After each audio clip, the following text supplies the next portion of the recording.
नमस्कार बालमित्रांनो, आज आपण ऐकणार आहोत एक विज्ञान कथा. चला तर मग सुरुवात करूया. गोष्टीचं नाव आहे एका टँकरची कहाणी आणि पेरूच्या खुट्टीने वाचलेले हजारो जीव. मुंबई पुणे द्रुतगती मार्गावर आज असामान्य शांतता आणि अस्वस्थता एकाच वेळी जाणवत आहे. घाटात वाहनांच्या रांगा लागलेल्या आहेत.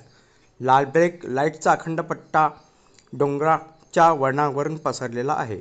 आडोशी बोगद्याजवळ प्रोपिलिन वायूचा टँकर उलटलेला आहे. त्यातून गळती सुरू आहे. प्रशासनाने दोन्ही बाजूंनी वाहतूक थांबवली आहे. 32 ते 36 तासांचा खोळंबा होण्याची शक्यता व्यक्त होत आहे. सोशल मीडियावर टीका सुरू आहे.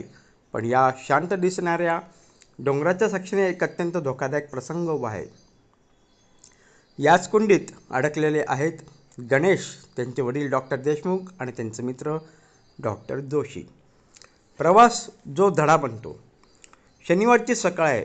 गणेश आपल्या वडिलांसोबत पुण्यावरून मुंबईकडे निघाला आहे. त्याच्या हातात पाण्याची बाटली आहे आणि डोळ्यात प्रवासाची उत्सुकता. डॉक्टर देशमुख, एक अनुभवी रासायनिक शास्त्रज्ञ, शांतपणे गाडी चालवत आहेत. त्यांच्या पुढे डॉक्टर जोशींची कार आहे. डॉक्टर जोशी हे प्रसिद्ध हृदयरोग तज्ज्ञ आहेत आणि मुंबईतील एका महत्त्वाच्या परिषदेसाठी जात आहेत. घाटात प्रवेश होताच वेग कमी होतो. काही अंतरानंतर गाडी पूर्ण थांबते. पुढे लांबपर्यंत वाहनांची रांग दिसते. बाबा, काय झालं? गाडी का थांबली? गणेश विचारतो. देशमुख मोबाईलवर बातमी तपासतात. त्यांच्या चेहऱ्यावर गंभीर भाव उमटतात. आडोशी बोगद्याजवळ प्रोपिलिन वायूचा टँकर उलटलेला आहे. गॅस लीक सुरू आहे म्हणून रस्ता बंद केला आहे. गणेशच्या चेहऱ्यावर संभ्रम आहे. तेवढ्यात डॉक्टर जोशींचा फोन येतो. देशमुख, परिस्थिती काय आहे? आपण अडकलो आहोत असं दिसतं. हो जोशी, गळती गंभीर आहे. प्रशासन खबरदारी घेत आहे. प्रोपिलिन विज्ञान आणि धोका. गणेश उत्सुकतेने विचारतो. बाबा, प्रोपिलिन म्हणजे काय? देशमुख गाडीचं इंजिन बंद करतात आणि समजावून सांगू लागतात. प्रोपिलिन हा एक ज्वलनशील हायड्रोकार्बन वायू आहे. तो पेट्रोकेमिकल उद्योगात अत्यंत महत्त्वाचा आहे. प्लास्टिक, पॉलिमर, कृत्रिम तंतू आणि अनेक रसायनांच्या निर्मितीसाठी त्याचा वापर होतो. सामान्य स्थितीत तो वायुरूप असतो, पण वाहतुकीसाठी त्याला उच्च दाबाखाली द्रवरूप ठेवतात. म्हणजे तो बाटलीतल्या गॅससारखा आहे? गणेश विचारतो. हो, पण हा वायू अत्यंत ज्वलनशील आहे आणि त्याला वासही नसतो. त्यामुळे गळती झाली तरी लगेच कळत नाही. डॉक्टर जोशी गाडीतून उतरून देशमुखांच्या गाडीपाशी येतात. देशमुख, किती मोठा धोका असू शकतो? देशमुख गंभीरपणे उत्तर देतात. त्या टँकरमध्ये सुमारे 22 टन प्रोपिलिन आहे. जर तो एखाद्या ठिणगीच्या संपर्कात आला तर प्रचंड स्फोट होऊ शकतो. त्याचा परिणाम 10 किलोमीटरपर्यंत जाणवू शकतो. घाटाचा परिसर उद्ध्वस्त होऊ शकतो. गणेशच्या मनात भीतीची लहर उठते. गळती आणि गोठणं. गणेश पुन्हा विचारतो. गळती झाली की काय होतं? देशमुख स्पष्ट करतात. उच्च दाबाखाली द्रवरूप प्रोपिलिन बाहेर पडला लगेच वायुरूप होतो. या प्रक्रियेत तापमान झपाट्याने -20 ते -23 अंश सेल्सिअसपर्यंत खाली जातं. त्यामुळे गळतीच्या जागी बर्फ साचतो. बर्फ? इतकं थंड?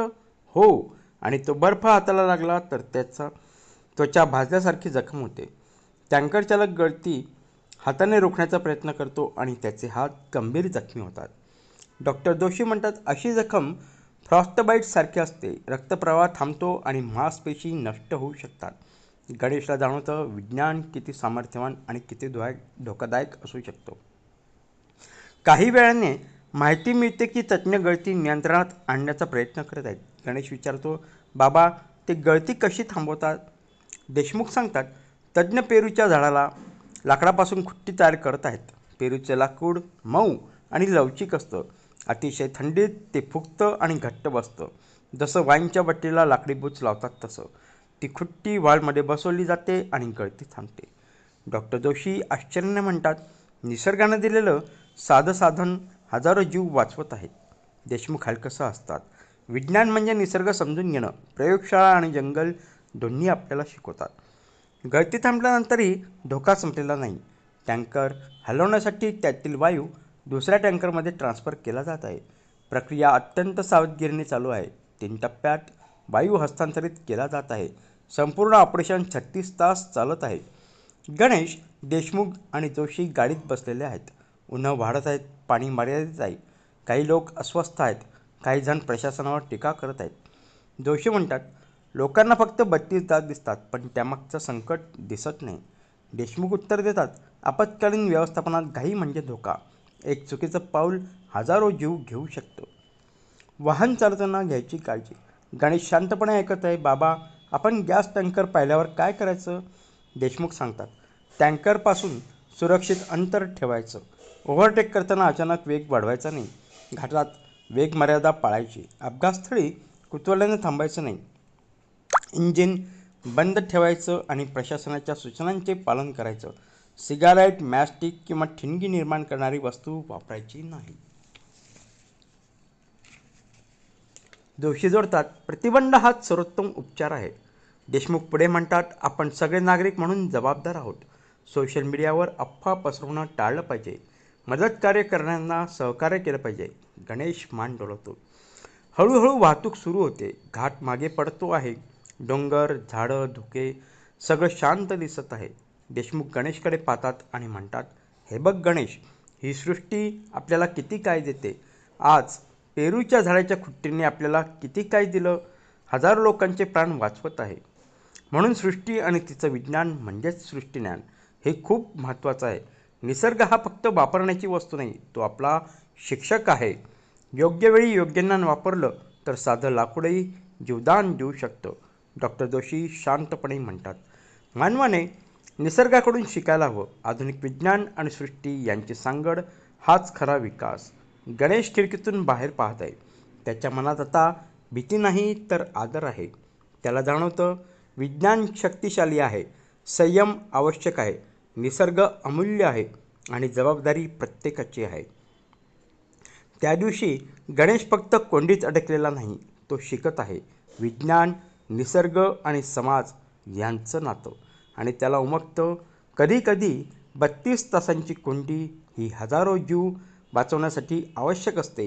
कधीकधी उशीर म्हणजेच सुरक्षितता असते. आणि कधीकधी एक साध्या पेरूच्या लाकडाच्या खुट्टीतही सृष्टीज्ञानाचा महान संदेश दडलेला असतो. जिज्ञासेचा, समजुतीचा आणि सृष्टीज्ञानाचा. तर बालमित्रांनो, तुम्हाला ही कथा कशी वाटली ते नक्की कळवा हं. आणि हो, आमची कहाणी आखूड, तुमच्या पाठीत लाकूड. आमची कहाणी लांब, तुमच्या पाठीत खांब. मित्रांनो, तुम्हालाही बालमित्रांनो, तुम्हाला ही गोष्ट आवडली की कळवा. आणि हो, या व्हिडिओला, या गोष्टीला लाईक आणि सबस्क्राईब करायला देखील विसरू नका. आपण पुन्हा एकदा भेटूया एक नवीन गोष्ट घेऊन. तोपर्यंत नमस्कार.